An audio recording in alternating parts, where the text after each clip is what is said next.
नमस्कार। Sports scan के आज के संस्करण में आप सबका बहुत बहुत स्वागत। खेल जगत की तमाम खबरों का लेखा जोखा लेकर मैं नवीन मौजूद हूं स्टूडियो में और आज मेरे साथ इन खबरों पर चर्चा करने के लिए साथ है मेरे खेल विशेषज्ञ मनोज जोशी। मनोज, कार्यक्रम में आपका स्वागत। धन्यवाद। नजर अब तक की खास खबरों पर। चेन्नई में पहले क्रिकेट टेस्ट मैच में इंग्लैंड ने भारत को 227 रन से हरा दिया है।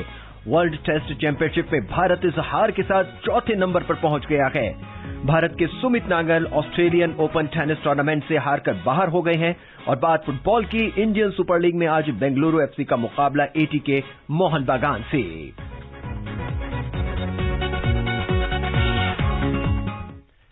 मनोज, चेन्नई में पहले क्रिकेट टेस्ट मैच में इंग्लैंड ने भारत को 227 रन से हरा दिया है।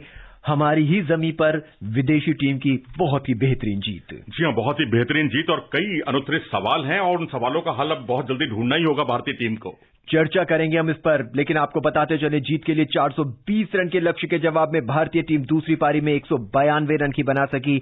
इंग्लैंड के जो रूट को प्लेयर ऑफ द मैच चुना गया। रूट ने पहली पारी में 218 और दूसरी पारी में 40 रन बनाए थे।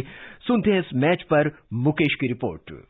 इंग्लैंड ने पहली पारी में 578 और दूसरी पारी में 178 रन बनाए, जबकि भारतीय टीम पहली पारी में 337 रन ही बना सकी। टीम जीत के लिए इंग्लैंड के 420 रन के लक्ष्य को पार नहीं पा सकी और मैच के अंतिम दिन भारतीय टीम दूसरी पारी में केवल 192 रन पर सिमट गई। भारत की शुरुआत अच्छी नहीं रही। 420 रन के लक्ष्य के जवाब में भारतीय टीम ने 25 रन पर पहला विकेट गंवा दिया। सलामी बल्लेबाज रोहित शर्मा 12 रन बनाकर पवेलियन लौटे। इसके बाद भारतीय टीम पूरी तरह से लड़खड़ा गई और उसने 117 रन पर अपने 6 विकेट गंवा दिए। चेतेश्वर पुजारा 15 रन, शुभमान गिल 50 रन और ऋषभ पंत 11 रन बनाकर आउट हुए, जबकि अजिंक्य रहाणे और वॉशिंगटन सुंदर खाता भी नहीं खोल सके। कप्तान विराट कोहली ने रविचंद्रन अश्विन के साथ 7वें विकेट के लिए 54 रन की साझेदारी कर पारी को संभालने की कोशिश की। कोहली ने 72 और अश्विन ने 9 रन की पारी खेली। आज की जीत के साथ ही इंग्लैंड की टीम ने 4 टेस्ट मैचों की श्रृंखला में 1-0 की बढ़त बना ली है। Mukesh Kumar, sports scan. और हम अपने खेल प्रेमियों को बता दें कि श्रृंखला का दूसरा टेस्ट मैच चेन्नई में 13 फरवरी से शुरू होगा। आकाशवाणी से इस मैच का आंखों देखा हाल आप सुबह 9 बजे से हिंदी और अंग्रेजी में FM रेनबो और अतिरिक्त मीटरों पर सुन सकते हैं।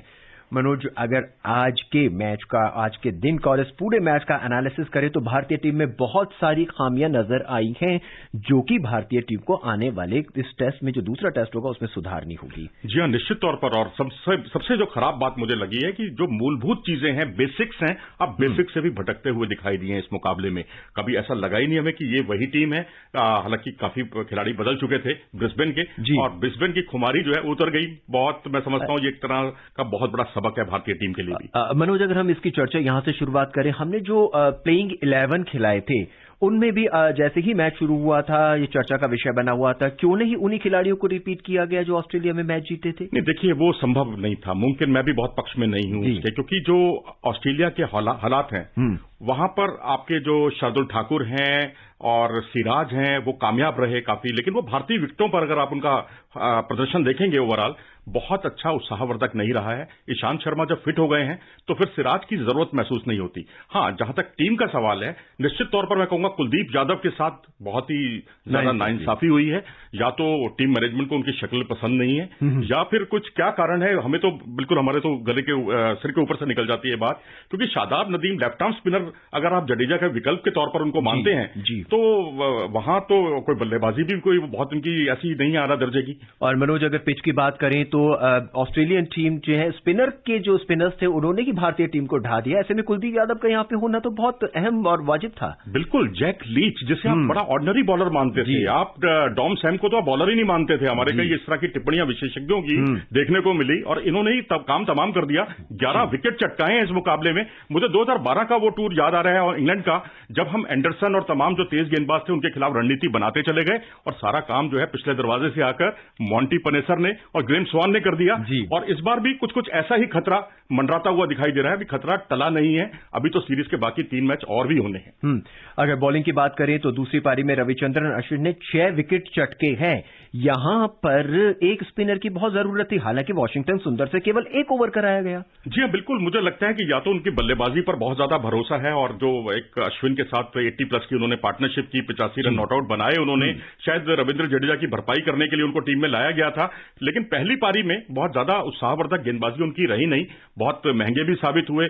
और यहां पर विराट कोहली का जो कप्तानी है वो भी सवालों के घेरे में आ जाती है, क्योंकि जिस तरीके से एक सेशन जब खत्म होता है, दूसरा सेशन शुरू होता है, और दूसरे सेशन में आप शादाब नदीम से आप शुरुआत कर रहे हैं। आपके जो मेन स्ट्राइक बॉलर हैं वो कहां गए भाई? आर अश्विन, आप ही ने बताया अभी कि 6 विकेट चटकाए, पहली पारी में 3 विकेट चटकाए। 9 विकेट चटकाने वाले गेंदबाज को आप साइडलाइन कर देते हैं, बुमराह को साइडलाइन कर देते हैं, और आप वाशिंगटन सुंदर से पहली पारी में उनसे नया सेशन शुरू होते ही बॉलिंग कराते हैं, या फिर शादाब नदीम से आप बॉलिंग कराते हैं। तो आपको तो प्रेशर बनाना चाहिए, दबाव बनाना चाहिए। दबाव बनाने की रणनीति में मैं समझता हूं विराट कोहली इस मैच में पूरी तरह से उनका फ्लॉप शो रहा है। पूरे मैच में कहीं ऐसा नहीं लगा कि इंग्लैंड की टीम दबाव में नजर आई, कहीं भी? देखो जी, आप सारे सेशन उठाकर देख लो, सभी सेशन इंग्लैंड के नाम रहे। पहला सेशन जरूर जो मैं मानता हूं मैच का, जिसमें 2 विकेट आपने चटकाए थे, बटा है वो कि वो आधा आप कह सकते हैं इंग्लैंड की तरफ, आधा हमारी तरफ। लेकिन तीसरे दिन का जो आखिरी सेशन था, जब हमने 5 विकेट उनके चटकाए हैं, उसको भी मैं अपना नहीं मानता, अपना सेशन नहीं मानता, क्योंकि उसमें हमने 101 रन भी पड़वा दिए, और 101 रन बनने का मतलब था कि इंग्लैंड की स्थिति और ज्यादा मजबूत हो गई और इंग्लैंड 478 के स्कोर तक पहुंचने में कामयाब हो गया। मनोज, थोड़ा सा पीछे चलते हैं, हम ऑस्ट्रेलिया चलते हैं। ऑस्ट्रेलिया का तीसरा और जो चौथा टेस्ट मैच था, उसके बाद लगातार सलामी बल्लेबाजी बिल्कुल फ्लॉप रही है। शुभमन गिल को छोड़ दे तो रोहित शर्मा कहीं से भी ओपनिंग बल्लेबाज नजर नहीं आ रही। देखिए, ऑस्ट्रेलिया दौरे में मैं रोहित शर्मा को माफ कर सकता हूं ये कहते हुए कि चलो, जहां पार्टनरशिप आपके लिए बन नहीं रही थी, 20 रन नहीं बन पा रहे थे पार्टनरशिप से, ओपनिंग पार्टनरशिप से, वहां पर 70 रन की पार्टनरशिप, और वो भी 2 बार रोहित शर्मा के आते ही थोड़ा इतनी कायाकल्प तो हुई। लेकिन रोहित शर्मा से एक उम्मीद की जाती है कि जैसे दक्षिण अफ्रीका के खिलाफ उन्होंने बतौर सलामी बल्लेबाज, उनको जो शुरुआत का अवसर मिला, दोनों पारियों में सेंचुरी बनाई उन्होंने, एक डबल सेंचुरी उन्होंने बनाई, उनसे बहुत ज्यादा एक्सपेक्टेशन है। लेकिन यहां तो वो भी फंसते हुए दिखाई दिए। जो बाएं हाथ के स्पिन गेंदबाज हैं, जैक लीच का जिस तरह से उन्होंने सामना किया, उनका जो बायां पांव जो फॉरवर्ड जाता है वो बहुत ही लेग साइड की दिशा में चला गया। बेसिक्स वो भूल गए। मुझे समझ में नहीं आया कि रोहित शर्मा के साथ ऐसा क्या हुआ।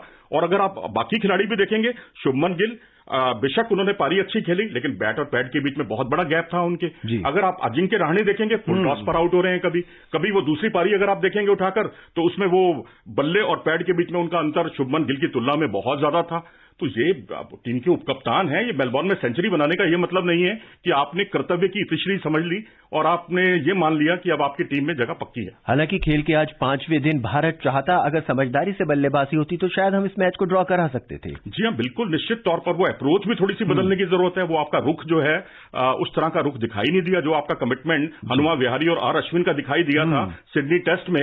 और उसके बाद अगले मैच में आप देखिए, मैच मुकाबला हम जीते हैं वहां ब्रिस्बेन में, और जो कायाकल्प हुई वो कुछ दिखाई नहीं दिया इस पूरी दूसरी पारी में। भारत की बल्लेबाजी की दीवार पुजारा के आउट होते पूरी टीम लड़खड़ा गई। जी हाँ, बिल्कुल, ये 2 टर्निंग पॉइंट आप कह सकते हैं, एक छोटा टर्निंग पॉइंट, एक बड़ा टर्निंग पॉइंट। पुजारा अगर एक छोर पर खूंटा गाड़कर, जिसे कहते हैं ना, जैसे वो खेलते हैं, उस अंदाज में अगर वो टिके रहते तो दूसरे छोर पर बल्लेबाजों को टिकने का मौका मिलता, रन बनाने का मौका मिलता, और मैच किसी भी तरफ ओपन जा सकता था, कहीं भी जा सकता था। ब्रिस्बेन में उन्होंने यही कर दिखाया था, क्योंकि जिस तरह की उनकी बल्लेबाजी थी, वहां पर उन्होंने एक तरह से भारत को निश्चिंत कर दिया था कि भारत मैच हारेगा नहीं, और बाकी का काम बाकी के बल्लेबाजों ने कर दिया। लेकिन यहां वही चूक हो गई। भारतीय क्रिकेट को थोड़ा सा रिवाइंड करें तो हम पाते हैं कि कोई भी खिलाड़ी जो है 50 को 100 में कन्वर्ट कर नहीं कर पा रहा। Virat Kohli 4 test match 199 run, सिर्फ 2 अर्धशतक।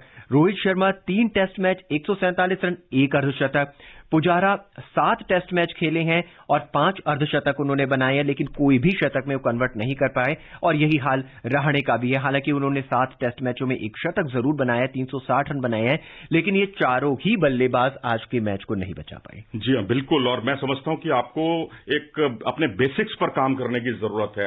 यहां पर मैं एक चीज थोड़ा सा मैं बचाव करूंगा भारतीय टीम का, ये कहकर कि भारत जो है ऑस्ट्रेलिया के माहौल से आया है, जहां के हालात बिल्कुल अलग थे। लेकिन वहीं इंग्लैंड की टीम भारतीय माहौल में ज्यादा यूज्ड टू थी, अभ्यस्त थी।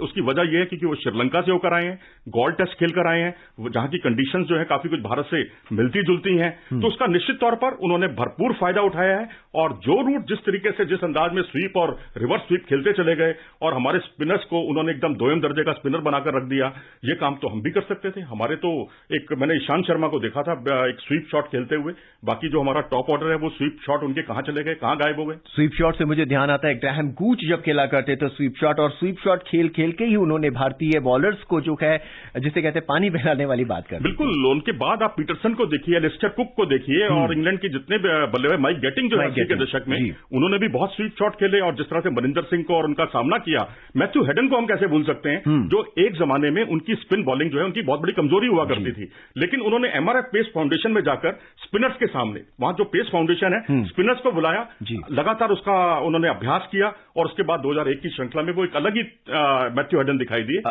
मनोज, मैच शुरू होने से पहले कहीं ना कहीं विशेषज्ञों को लग रहा था और खिलाड़ियों को भी लग रहा था कि हमें होम एडवांटेज मिलेगा। 5 दिन में से कोई भी सेशन, जैसे हमने बात करी, कहीं भी ऐसा नहीं लगा कि हमें होम एडवांटेज मिला हो। शायद इसका जो फायदा हुआ इंग्लैंड को ज्यादा हुआ कि वो भारतीय उपमहाद्वीप में पिछले 1 या 1.5 महीने से लगातार खेल रखी है। जहां तक श्रीलंका की बात करें, और श्रीलंका में और तमिलनाडु की जो पिच है, चेन्नई की जो पिच है, लगभग सेम है। जी हाँ, निश्चित तौर पर। और सब अब ये देखिए ना, अब तेज गेंदबाज जो है उनके सामने भी हमारे पास कोई जवाब नहीं था। एंडरसन जिस तरह से गेंदबाजी कर रहे थे, और वो एक बड़ा टर्निंग पॉइंट मैं कहूंगा आज मैं मुकाबले का, जब शुभमन गिल को उन्होंने अपने रिवर्स स्विंग पर आउट किया, और अजिंक्य रहाणे को भी उन्होंने रिवर्स स्विंग पर फंसाया। ऑलमोस्ट एक जैसी गेंद थी, वो बल्ले पैड में थोड़ा सा अंतर रह गया था। ऋषभ पंत को उन्होंने फंसाया, वो बहुत बड़ा टर्निंग पॉइंट था भारतीय टीम के लिए। अगर इस पूरे मैच का एनालिसिस किया जाए तो वो कौन सी कमियां रही, बहुत संक्षेप में, जिनसे उबर कर हम अब जो आने वाला टेस्ट मैच 13 तारीख से शुरू हो रहा है, हालांकि वो भी चेपॉक स्टेडियम में ही होगा, भारत क्या क्या अपनी कमियों को दूर कर सकता है? देखिए, अगर आप पहली पारी में 45 अतिरिक्त रन दे देंगे, उसमें 20 नो बॉल कर देंगे, और दूसरी पारी में इससे कुछ सबक नहीं सीखेंगे और 7 नो बॉल और कर देंगे, 27 नो बॉल, और उन्होंने कितनी नो बॉल की है आप जानते हैं? सिर्फ 2 नो बॉल की हैं, और हमने 27 नो बॉल की, तो 27 रन तो यही चले गए हमारे। बिल्कुल, निश्चित तौर पर। और बाकी 45 और 7 आप जोड़ लीजिए, 52 जो है अतिरिक्त रन हमने खर्च किए, 5 हमने कैच टपकाए। ऋषभ पंत ठीक है, हम बल्लेबाजी को उनको सलाम करते हैं, बहुत बेहतरीन बल्लेबाज हैं, लेकिन विकेट कीपिंग में उनको भी सुधार की जरूरत है। पहली पारी में जिस तरह से उन्होंने 2 कैच टपकाए, उसके अलावा जो भारतीय टीम में रोहित शर्मा ने तो बिल्कुल लॉलीपॉप जिसे कहते हैं ना, हाथ में आया हुआ कैच छोड़ दिया, क्या पता नहीं कहां किस धुन में सवार थे वो। और अश्विन ने अपनी गेंद पर एक कैच छोड़ा, और पुजारा से एक कैच छूटा, 5 कैच आपने छोड़ दिए। और बेसिक्स जो है, रोहित शर्मा हो, चाहे अजिंक्य रहाणे हो, चाहे विराट कोहली की पहली पारी हो, इनको बेसिक्स पर आना होगा और अपनी मूलभूत कमियों को दूर करना होगा। मनोज, अगले मैच में कौन से बदलाव देखना चाहेंगे? मैं तो एक ही बदलाव करना चाहूंगा। मैं ये नहीं कहूंगा कि अजिंक्य रहाणे अगर खराब खेल रहे हैं तो उनको बाहर कर दो। पैनिक क्रिएट क्यों करें? हम लोग चैंपियन है भाई, हम लोग दुनिया की नंबर 1 टीम लंबे समय से रहे हैं। बेशक आज नहीं है नंबर 1, लेकिन है तो टॉप की टीमों में शामिल हैं। लेकिन मैं तो कहूंगा कुलदीप यादव को, अब खुदा ना खास्ता बहुत देर हो गई है, लेकिन अभी बाकी मैच भी हैं, 3 मैच पड़े हैं, और वर्ल्ड टेस्ट चैंपियनशिप में अगर आपको बने रहना है तो मैं समझता हूं कि शाहबाज नदीम की जगह कुलदीप यादव को तुरंत टीम में शामिल करो। और अब बात वर्ल्ड टेस्ट चैंपियनशिप की। इंग्लैंड के साथ पहले टेस्ट मैच में हार के बाद भारत वर्ल्ड टेस्ट चैंपियनशिप में 4थे नंबर पर पहुंच गया है। वहीं इंग्लैंड की टीम इस जीत के साथ वर्ल्ड टेस्ट चैंपियनशिप में शीर्ष पर पहुंच गई है। भारत को अब इस श्रृंखला के बाकी बचे 3 मैचों में कम से कम 2 मैच जरूर जीतने होंगे। अगर टीम एक भी मैच हारती है तो वो फाइनल की रेस से बाहर हो जाएगी। जी हाँ, निश्चित तौर पर यह बहुत ही चौंकाने वाला, और अब देखिए किस तरह का तर्क है ये। पहले अंकों के हिसाब से गणना होती थी, भारत लंबे समय तक नंबर 1 पर बना रहा, अब नंबर 2 पर है। लेकिन अगर परसेंटेज का मामला देखा जाए, उसमें भारत जो है अब 4थे नंबर पर आ गया है। और इस सीरीज से पहले भारत पहले नंबर पर था, पहले से 4थे पर आया, और जो 4थे नंबर की टीम थी इंग्लैंड, वो पहले नंबर पर आ गई। तो इससे बड़ा उलटफेर आप देखिए कि अगर आप या तो 3 मैच जीतें, और अब कम से कम 2 मैच तो जीतने ही होंगे। डू और डाई की स्थिति आ गई है ऐसी टीम की जो क्लीन स्वीप करने में माहिर मानी जाती थी। और आज मैच के परिणाम के बाद ऑस्ट्रेलिया के भी फाइनल में पहुंचने की संभावनाएं बढ़ गई हैं। अगर इंग्लैंड भारत से 1-0 से भी श्रृंखला जीतता है तो न्यूजीलैंड के साथ ऑस्ट्रेलिया फाइनल में खेलेगा। ऑस्ट्रेलिया क्रिकेट टीम के दक्षिण अफ्रीका दौरा रद्द करने पर न्यूजीलैंड की फाइनल में जगह पक्की हो गई थी। चैंपियनशिप का जो फाइनल है इसी साल जून में लॉर्ड्स में खेला जाएगा। तो अब भारत को अपने बाकी के बचे हुए मैच बहुत समझदारी के साथ खेलने होंगे और बहुत ही तकनीकी कुशलता के साथ ज्यादातर मैं कहूंगा कि खेलने होंगे। और बाकी आपकी की बात में मैं एक बात और जोड़ना चाहूंगा कि जो कमजोरियां रही हैं यहां पर इस मुकाबले में चेन्नई में, अब चेन्नई में अगला मुकाबला भी है चेपक में, तो इन कमजोरियों से उबरना होगा। हाँ, चेपॉक के अंदर क्या जब अगली पिच पे मैच होगा, एक छोटे से संक्षेप में बताइएगा कि मैच होगा जैसे आज 5वें दिन जो है पिच ने स्पिन लेना शुरू कर दिया था, क्या दूसरी पिच में भी कुछ ऐसा ही देखा जा सकता है? जी हाँ, बिल्कुल, वहां का इतिहास ही कुछ ऐसा रहा है। एक बार जब कपिल देव की टीम थी 80s में और उसने बहुत ही उम्दा बल्लेबाजी की थी, आखिरी दिन 325 के आसपास रन बनाए थे, मैच जीता था, और जीता नहीं, क्षमा कीजिएगा, टाई हुआ था वो मैच, और उसके बाद भी चेन्नई में ऐसे ही उलटफेर वाले परिणाम आते हैं। बस मैं कहूंगा कि टॉस भारत का साथ दे दे। आयरलैंड ने जिम्बाब्वे के साथ अप्रैल में होने वाली 1 दिवसीय और 2020 मैचों की श्रृंखला रद्द कर दी है। जिम्बाब्वे क्रिकेट और क्रिकेट आयरलैंड ने आपसी सहमति से कोरोना वायरस की स्थिति को देखते हुए इस श्रृंखला को स्थगित करने का फैसला किया है। और अब क्रिकेट के ग्राउंड से सीधा हम चलते हैं टेनिस के कोर्ट में। स्पेन के राफेल नाडाल और रूस के डेनियल मेदवेदेव साल के पहले grand slam Australian Open tennis tournament में आज अपने अपने मुकाबले जीतकर अगले दौर में पहुंच गए हैं, जबकि स्पेन के रॉबर्ट ट्रे बतिस्ता आगुत अपना पहला मुकाबला हारकर टूर्नामेंट से बाहर हो गए हैं। सुनते हैं आज खेले गए मुकाबलों पर तन्वी तनेजा की ये रिपोर्ट।